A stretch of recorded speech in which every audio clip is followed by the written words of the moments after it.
सनातन धर्म से।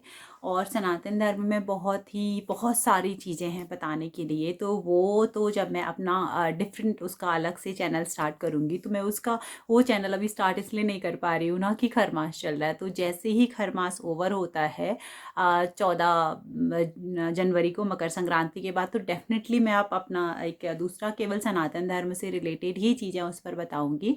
तो इसलिए मैं उसको स्टार्ट नहीं कर पाई। तो मैंने कहा चलो मैं आज यहाँ पे बता देती हूँ। तो खरमास के ही बारे में है।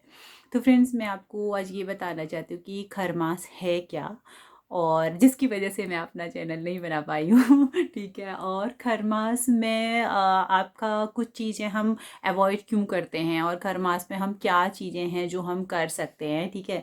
मतलब हमको क्या करना चाहिए, और कौन सी चीज़ें हमको अवॉइड करनी चाहिए, और कौन सी चीज़ें हम खरमास में कर सकते हैं, और खरमास बेसिकली है क्या, इसका साइंटिफिक रीज़न क्या है, हमें क्यों नहीं करना चाहिए। और आध्यात्मिक रीज़न भी है और साइंटिफिक बोथ रीजंस हैं। तो मैं वो बताना चाहती हूँ, क्योंकि बहुत से लोगों को बस खरमास का ये मतलब होता है कि शादियाँ नहीं करनी है, प्रॉपर्टी नहीं लेनी, गाड़ी नहीं लेनी है, बस हो गया, ठीक है। अब क्या नहीं करना है तो सबको पता है, क्या करना है वो किसी को नहीं पता होता है। तो नहीं करना, निगेटिव थिंग्स ज़्यादा लोग ले लेते हैं और पॉजिटिव थिंग्स को कम कर लेते हैं।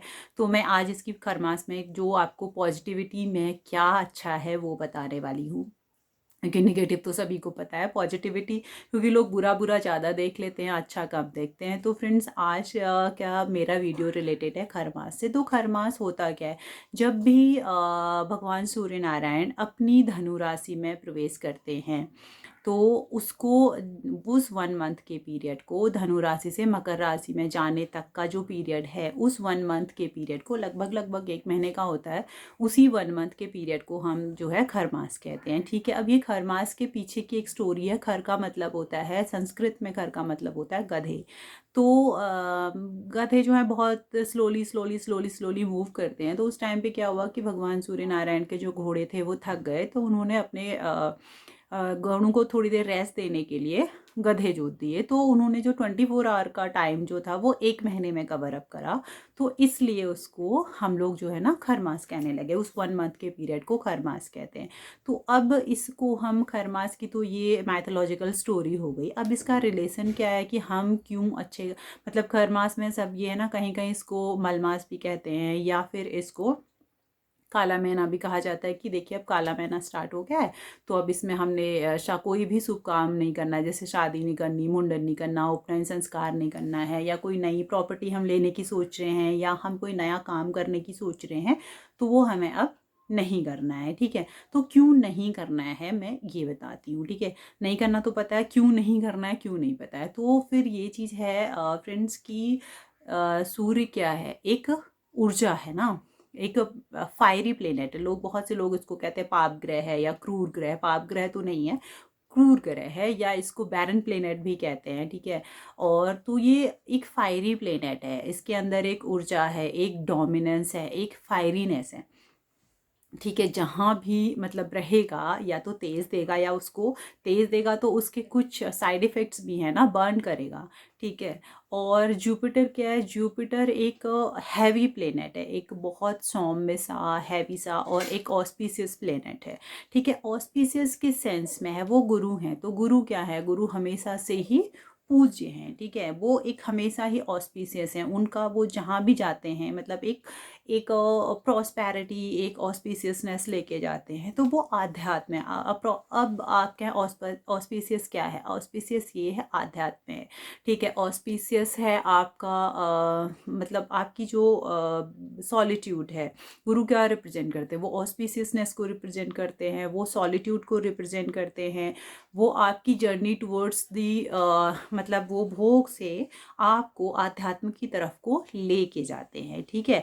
तो अब आप देखिए कि ये दोनों प्लेनेट जो है ना एक ही जगह पर हैं। एक फायरी प्लेनेट है, और गुरु को की जो धनु राशि है, जुपिटर की जो धनु राशि है, उसको हम क्या कहते हैं, वो एक अग्नि तत्व की राशि है, वो जल तत्व की राशि नहीं है। जल तत्व की राशि तो इनकी जो सॉफ्ट सी राशि है वो जो है आपकी मीन राशि है, ठीक है। अब यहाँ पर अगर धनु राशि में आए हैं तो ये अग्नि तत्व की राशि है। तो एक फायरी प्लेनेट है, और दूसरे उसी फायरी प्लेनेट को आपने एक अग्नि तत्व की राशि में एंटर कर गए हैं, ठीक है।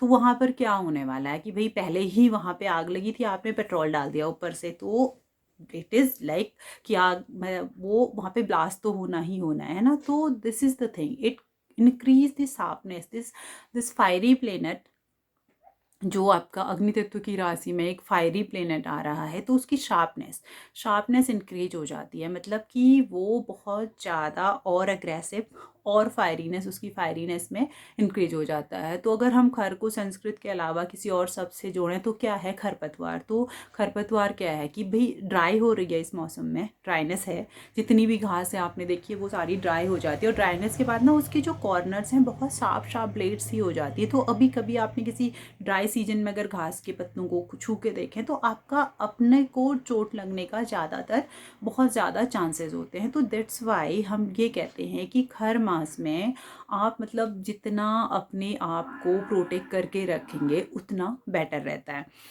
तो इसमें है क्या, अब आपने कहा कि भाई हम शादी ब्याह तो करेंगे करेंगे मतलब करेंगे, कुछ हैं ऐसे को कहते हैं नहीं मानेंगे, तो ठीक है आप करिए, आपकी इच्छा है भाई, मानना है मानिए, नहीं मानना मत मानिए, कोई आपको ज़बरदस्ती तो कर नहीं रहा है। तो लेकिन उसका जो साइड इफ़ेक्ट है वो मैं आपको बताती हूँ। उसमें क्या है भाई, सूर्य है वो भी आपको आध्यात्म का प्रतीक है, और गुरु तो है ही आध्यात्मिक। और वीनस क्या है भाई, हम शादी करते हैं तो शादी के लिए क्या है कि भाई भोग का कारक है, हैप्पीनेस का कारक है। तो वो क्यों करते हैं हम, इसीलिए तो करते हैं कि हम खुश रहें, वी विल बी टुगेदर, और एक चारों तरफ एक हैप्पीनेस का मौसम क्रिएट हो, इस तरह से ना। तो अब आप सूर्य और जुपिटर, जो सन और जुपिटर है, दोनों ही सॉलिट्यूड के कारक हैं। तो उन दो सॉलिट्यूड वाले ग्रह के बीच में आपने वीनस को, जो कि हैप्पीनेस का कारक है, जो कि आपके भोग का कारक है, या फिर मतलब लग्जरी का कारक है, उसने आपको, आपने उसको बीच में बिठा देना है, तो ही विल फील अनईजी ना। इधर इधर आपके गुरु भी अनईजी फील करेंगे, आपके सूर्य भी अनईजी फील करेंगे, और उधर आपका वीनस भी अनईजी फील करेगा। तो they are not able to give the desirable results. That's why we don't do marriage in खर मास। ऐसा ही रिलेशन आपका न्यू बिजनेस से रिलेट करके, नई आप लग्जरी की कोई चीज़ खरीदना चाहते हैं तो उससे रिलेटेड, बिकॉज ऑफ बोथ की एनर्जी वहाँ पे डिस्टर्ब हो जाती है, तो they don't feel comfortable with each other. तो इसलिए हम, क्योंकि एक सॉलिट्यूड और एक आपको लेके जा रहा है आध्यात्म की तरफ, आपको मोक्ष की तरफ लेके जाना चाहता है, दूसरा आपको भोग की तरफ को लेके जाना चाहता है, दूसरा कहता है चल यार इधर चलते हैं, तो कहाँ दोनों के बीच में कोई बैलेंस नहीं बन पाता। दैट्स वाई हम इस टाइम पे कोई भी इस तरह का काम नहीं करते हैं। अब हम करते क्या हैं, ये नहीं करते हैं तो हो गया, फिर करते क्या है, जब दो सॉलिट्यूड वाले प्लेनेट एक ही जगह पर होते हैं, एक है ओज बढ़ाने वाला प्लेनेट जो आपकी आत्मा है, उस आत्मा को इंटेंसिफाई करने वाला प्लेनेट, और दूसरा है उसको डायरेक्शन देने वाला प्लेनेट। अब दोनों ही प्लेनेट एक जगह है तो आप क्या कर सकते हैं, this is the golden period. जैसे जो यहाँ पे अभी जो अपने नॉलेज को बढ़ाना चाहते हैं, जो लोग आध्यात्म की तरफ को जाना चाहते हैं, जो लोग साधना करना चाहते हैं, यकीन मानिए friends, this is the golden period for you, because of आप अपने अंदर ही एक ऐसी फीलिंग को फील करेंगे ना कि यस एवरीथिंग इज़ मतलब डिवाइन, सारा मतलब आप एक फील कर सकते हैं वो प्रेजेंस, आप अपने अंदर फील कर सकते हैं। अगर आप साधना करना चाहते हैं, आप मंत्र साधना करना चाहते हैं, आप कुछ आध्यात्म की तरफ जाना चाहते हैं, या इन सब दोनों चीज़ों से नहीं, आप पढ़ना भी चाहते हैं, तो उनके लिए भी मतलब जो हायर स्टडीज़ करना चाहते हैं, जो रिसर्च फील्ड में जाना चाहते हैं, उन सब के लिए भी ना एक गोल्डन टाइम होता है। अपने आप को आपको लगेगा कि आपका कंसंट्रेशन ऑटोमेटिकली इंक्रीज हो रहा है।